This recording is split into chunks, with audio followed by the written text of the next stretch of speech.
سرزمین، از این داستان نکبت استبداد تا کی؟ واقعا تا کی؟ تا که ایرانی بایستی بترسه؟ آیا کسی هست که نترسه در این سرزمین ما؟ یا کسی هست که نترسیده باشه از این آخوندها؟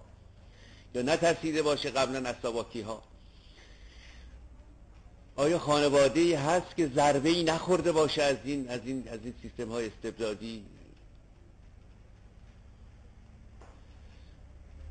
این اسارت واقعا باعث من تعجب میکنم واقعا.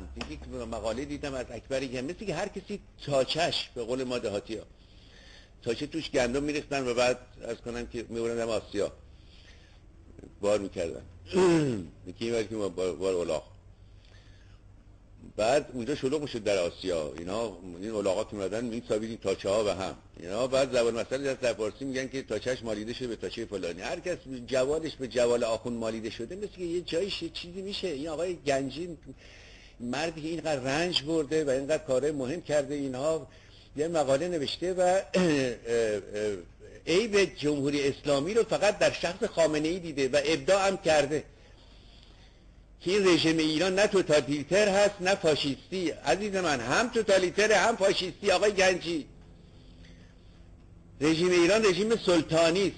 آقا جان، مکتب سیاسی که نمیشه با یه حرکت قلم اختراع کنی. ویژگی داره. این هم توتالی بنده به شما ثابت میکنم، این هم از ویژگی های توتالیتر داره، هم فاشیستی.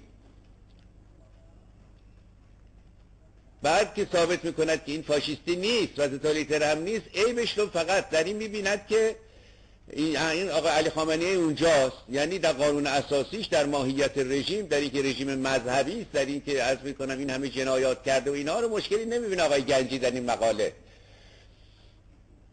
حالا بنده وقت ندارم واقعا که حالا هر جای چیزی دیدم که درش مقالطه بود بخوام بشینم و جواب نویسی کنم، وظیفه منم نیست. اما بریم در این گویا ببینید، گویا نیوز نگاه کنید. آقای گنجی نوشته این رژیم نه توتالیتر هست نه فاشیستی. آقای هم توتالیتر هم فاشیستی است.